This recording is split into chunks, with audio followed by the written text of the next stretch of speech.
प्रणाम। मैं Ashwini Agarwal 4D infuser institute से, काल सर्कल, दिल्ली।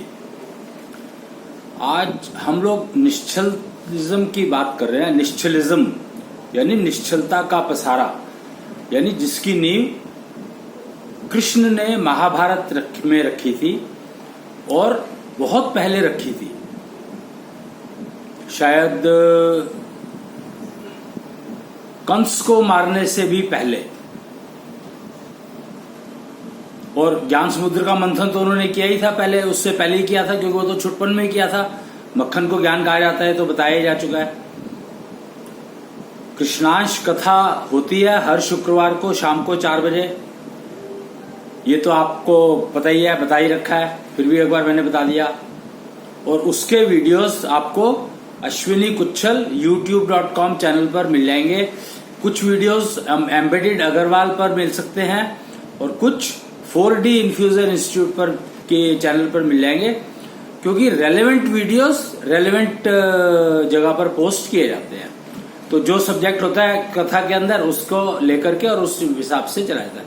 अब एम्बेडेड और एम्बेडेड के बारे में डिफरेंस शायद पहले बताया जा चुका है, पर एक बार फिर से बता देता हूं। एम्बेडेड होता है एनालॉग लाइफ, एम्बेडेड, और एम्बेडेड होता है डिजिटल लाइफ। यहाँ हम लोग एक्चुअली सिर्फ लाइफ के बारे में बात करते हैं। Technologies which are going to help lead life luxurious. Human birth मिला है तो लग्जरी है। ह्यूमन बर्थ मिलना ही अपने आप में एक लग्जरी है। आप किसी के ऊपर डिपेंडेंट नहीं हो, सेल्फ डिपेंडेंट हो कंप्लीटली, पर टीम के मेंबर हो। अब आप टीम के मेंबर हो तो अगर आप अगर कोई गलती करेंगे तो नेचुरली पूरी टीम में कोई इफेक्ट होगा ना। कम होगा या ज्यादा होगा वो एक अलग इश्यू हो सकता है, पर होगा तो सही। किसी को कम होगा, किसी को ज्यादा होगा, पर आपको तो सबसे ज्यादा होगा, क्योंकि आपको बाकी सब भी तो देख रहे हैं कि इसकी वजह से हमारी टीम फेल हुई है। This person is responsible. तो वो तो फिर आपको जो कहते हैं ना कि बद्दुआएं मत दो, दुआएं दो। बद्दुआ और दुआ का मतलब क्या है, फर्क क्या है? क्या बद्दुआ और दुआ देने का मतलब है कि आपने कोई मंत्र पढ़ दिया? नहीं। दुआ और बद्दुआ शब्द हैं सिर्फ, और अगर आप गलत करते हो तो आपको शब्द वैसे मिलेंगे, और अगर आप ठीक काम करते हो तो आपको शब्द वैसे मिलेंगे सुनने को।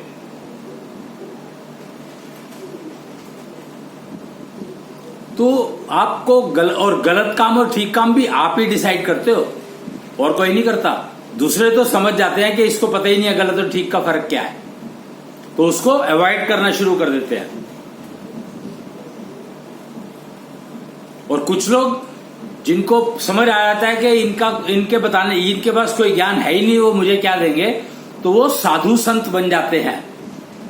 बचपन से ही उनको समझ आ जाता है कि उनके घर में जो है, जो कुछ उनको जो जिस चीज की चाह है वो घर पे नहीं मिलेगी। ये तो अपना स्टैंडर्ड तरीके से एक स्कूल में ठूस देंगे, और वहां पर जो कुछ सबको सिखाया जाता है वो सिखाएंगे। वो तो मेरे को सीखना ही नहीं है, तो वो साधु संत बनने की लाइन में चले जाते हैं।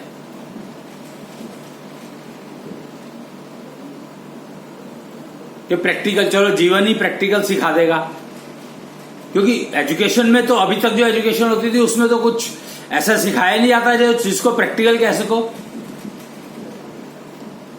कुछ लोग इस बात को गलत कहेंगे, पर फैक्ट है, साइंस में सारे प्रैक्टिकल किए जाते हैं, पर सबसे बेकार प्रैक्टिकल है वो, किसी काम के नहीं है।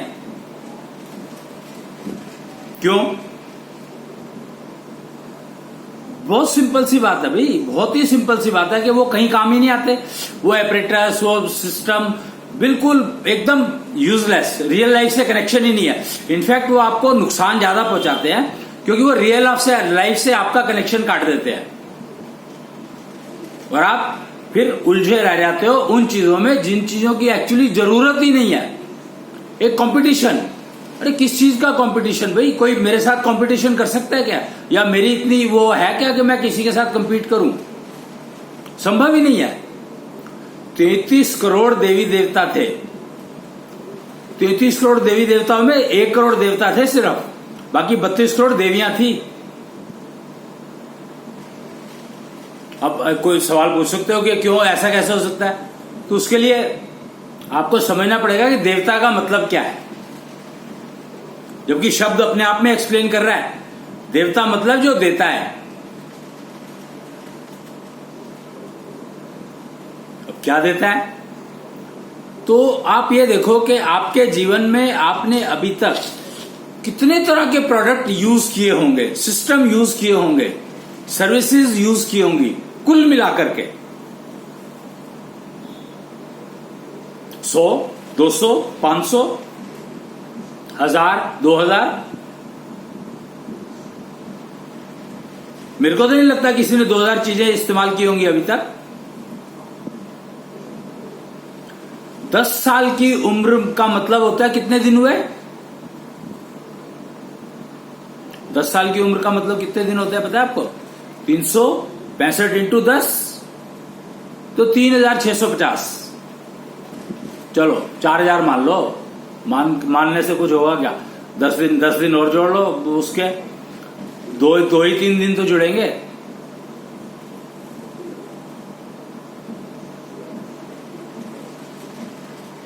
$365 दिन एक साल में, और 10 साल में 3650 दिन।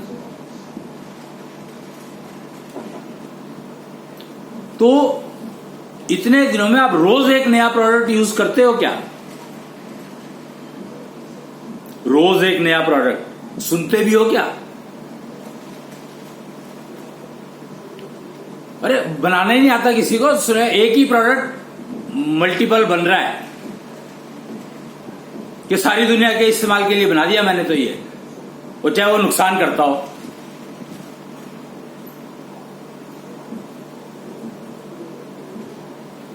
क्या समझे कि हम लोग अभी तक भी, हम अपने आप को बहुत एडवांस समझते हैं इट सीम्स, और अभी तक भी हमने मिसाइल बनाए हैं। मिसाइल क्या है? एक रॉकेट जो हम होली दिवाली पर मेरे ख्याल से बच्चे छोड़ते हैं 10 साल के 5 साल के, तो हमने क्या तीर मार लिया? नहीं, हमने वो रॉकेट बनाया जिसके ऊपर एक्स्ट्रा वेट लगाया जा सकता है। So what?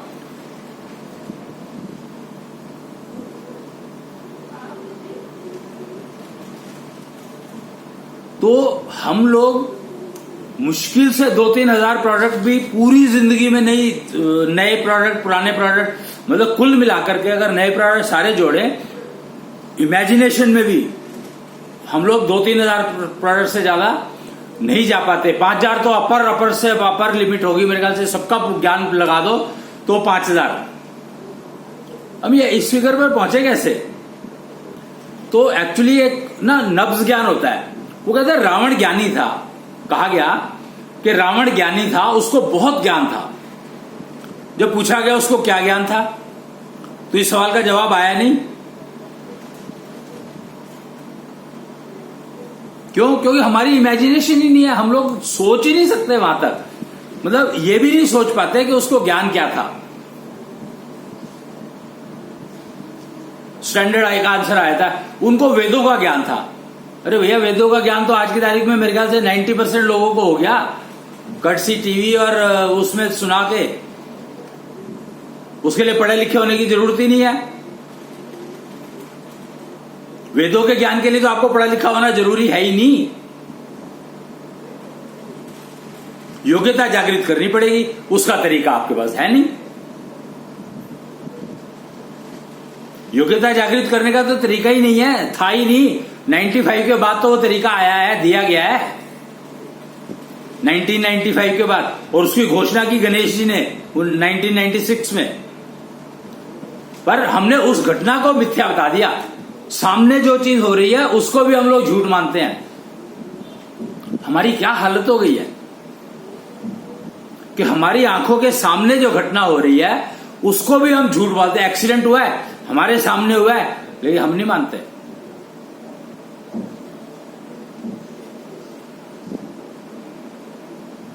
रावण को ज्ञान था, ज्ञानी था, वेद का ज्ञान था उसको, सारे उपनिषद पता।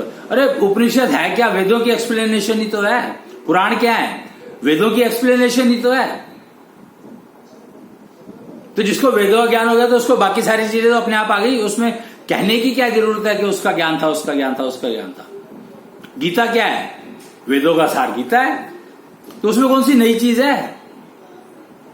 सबसे पुराने तो वेदी कहे गए हैं ना।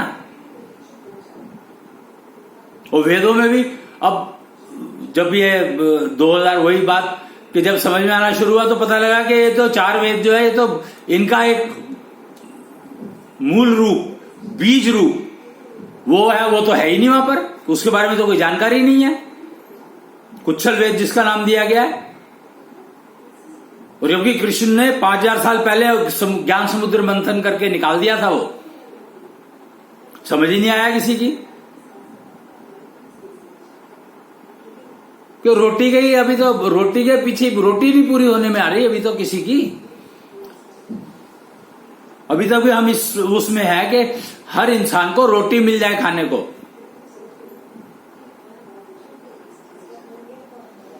हम अभी तक यही नहीं कर पाए, तो क्या विकास किया हमने, क्या डेवलपमेंट करी?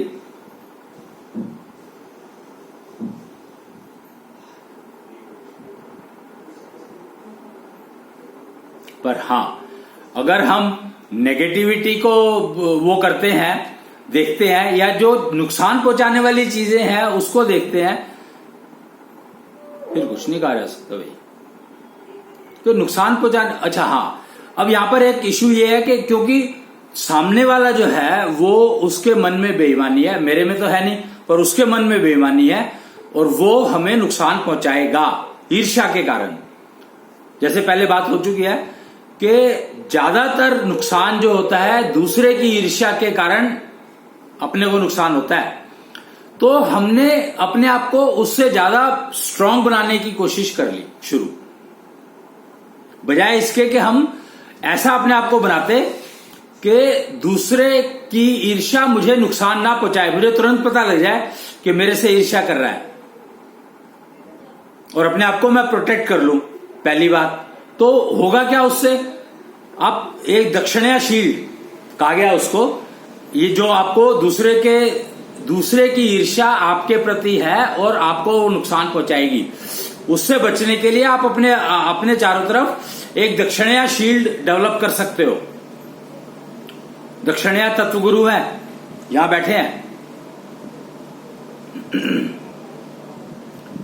तो वो दक्षिणा शील्ड को अगर मैं आपको एग्जाम्पल समझाना चाहूं तो आप लवकुश को देखें। रामायण अगर आपने सीरियल देखा हो तो जब लवकुश लड़ाई में जाते हैं, युद्ध में जाते हैं, उन्होंने वो अश्वमेध घोड़ा पकड़ लिया था, तो वो जीत कैसे जाते हैं? राम से तो जीतना पॉसिबल ही नहीं था, पर राम उनको कुछ नुकसान नहीं पहुंचा पाए। क्यों? आपने देखा होगा, एक ना वो गोला दिखाते हैं, उनके चारों तरफ एक ना ओवल शेप का एक बना होता है वो दोनों के, तो उसको कोई भी अस्त्र शस्त्र भेद नहीं सकता। वो दक्षिणा शील्ड थी,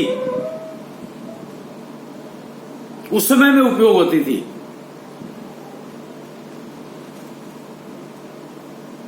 और उसका एडवांटेज क्या है? जो अब दक्षिणा शील्ड, उसका नाम उस समय में क्या था मुझे नहीं मालूम, पर जो दक्षिणा शील्ड आज की तारीख में है, बन सकती है, आप बना सकते हो। आपको खुद को बनानी पड़ेगी, आपकी हार्ट बीट पे डिपेंडेंट होनी चाहिए और होगी। हार्ट बीट मॉड्यूलेशन टेक्नोलॉजी का यूज करके।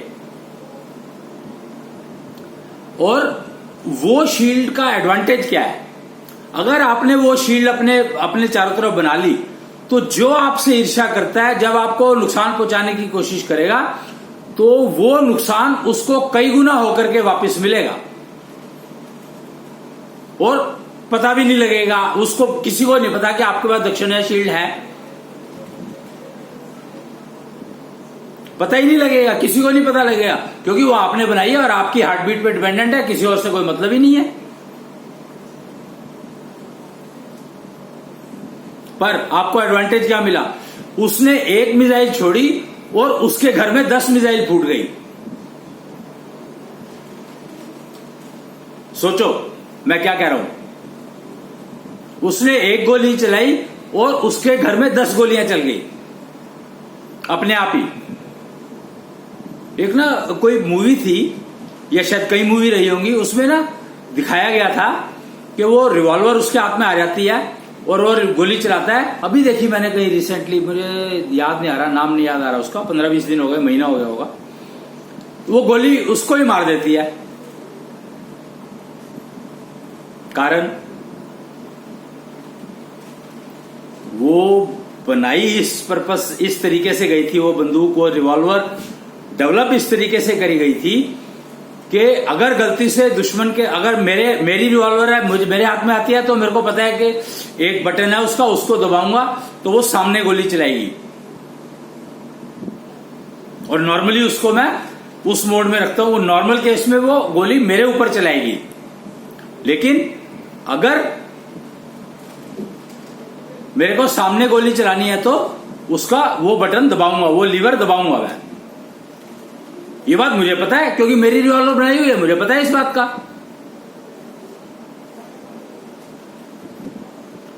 और यहां पर तो मैं दक्षिणा शील्ड की बात कर रहा हूं। वो अगर आप ध्यान से देखो तो जब रिवॉल्वर से आप गोली फायर करते हैं तो आपको भी नुकसान होता है, पता है आपको? 2-3 तरह के नुकसान होते हैं। एक तो झटका लगता है आपके कंधे में या आपके कलाई पर, दूसरा थोड़ा सा आपके इस पर बारूद का वो आ जाता है, और तीसरा उसकी स्मेल।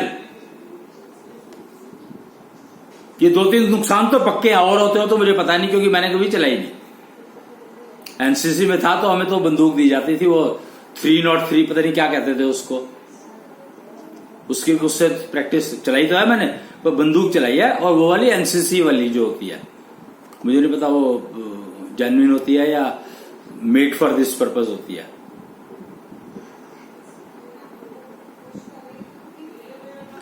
तो दक्षिणीय शील्ड अगर आप बना लेते हैं अपने आसपास, अपने चारों तरफ, तो आपको वो ईर्ष्या से, दूसरे की ईर्ष्या से इतना प्रोटेक्ट करेगी कि आपको कोई नुकसान नहीं होगा, पहली बात।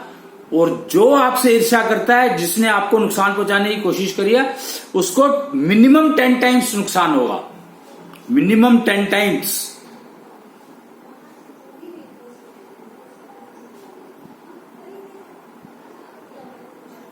और फाउकोलॉजी ने इसको डेवलप करने के सिस्टम दिए हैं, आप उनका उपयोग कर सकते हैं। जागृत डेवलप करनी, फिर उसको मेंटेन करना, दोनों चीजें। मेंटेन तो श्वास योग से होती है, ये तो मैं आपको बता सकता हूं। मेंटेन श्वास योग से होती है, लेकिन डेवलप कैसे होगी वो हर इंडिविजुअल के ऊपर डिपेंड करता है। 24 मॉलिक्यूल से बना है इंसान, प्राणी, जीवित प्राणी। तो वो 24 के 24 मॉलिक्यूल, हर एक के लिए कौन सा मॉलिक्यूल कैसे डेवलप होगा, वो सब प्रोसीजर्स अलग अलग हैं, करने के तरीके अलग अलग हैं, और एफिशिएंसी और योग्यता तो सबकी अपनी अपनी है ही। तो इसलिए भेड़ बकरी की तरह से नहीं चलाया जा सकता उसको, सॉरी, ये घोड़े की तरह से चलती है। अभी एक्चुअली हम सोचते थे कि भेड़ बकरियां ज्यादा बेटर है यार घोड़े से, तो पर अब समझ में आया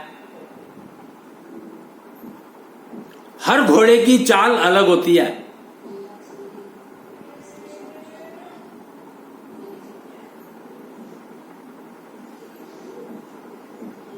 वो बकरियां एक जैसी चलती है।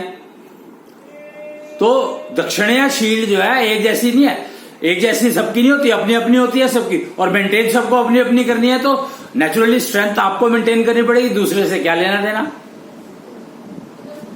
कोई कनेक्शन ही नहीं है, कोई मतलब ही नहीं है।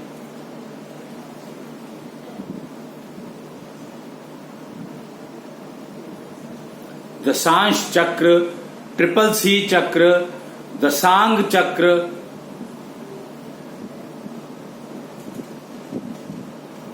हमें पता ही नहीं है इनके बारे में कि ये भी कुछ होता है। वो 7 चक्र वो सारे रोते रहते हैं, गाते रहते हैं, पता नहीं उनका क्या मतलब है, क्या नहीं है, कुछ उपयोग है नहीं है, पता लगता है नहीं लगता है। पर ये 3 चक्रों के बारे में जो मैंने बताया, ये गारंटीड आपको दिखाई देंगे, आपको चलते हुए दिखाई देंगे, और आपको इनका बेनिफिट मिलता हुआ दिखाई देगा, ट्रू बेनिफिट जिसको कहते हैं।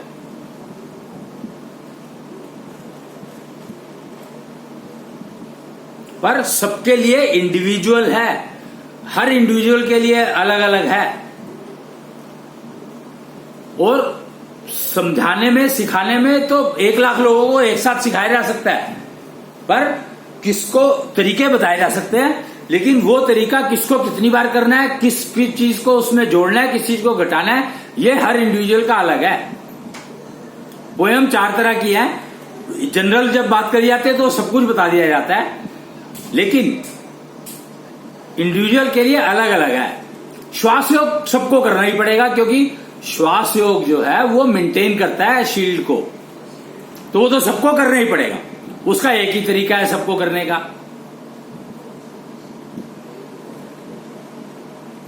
और दक्षिणीय शील्ड में मटेरियलिस्टिक ये है, ये प्रोसीजर पूरा का पूरा, इसमें हवन भी करना पड़ता है। पर शीतल अग्नि का हवन होता है इसमें। अब आपको हो गया अग्नि शीतल कैसे हो सकती है, तो चंद्रमा की एनर्जी को शीतल अग्नि कहा गया है और सूर्य की एनर्जी अग्नि को गर्म अग्नि कहा गया, उष्ण।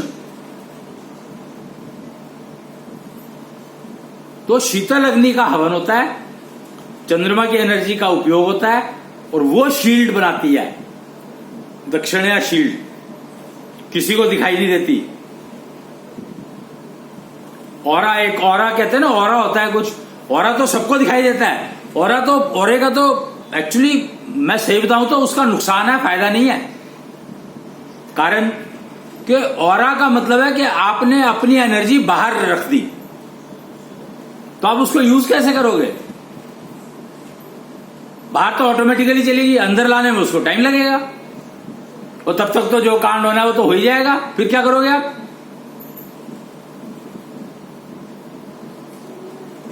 तो ऑरा बेकार है, दक्षिणीय शील्ड को डेवलप करो।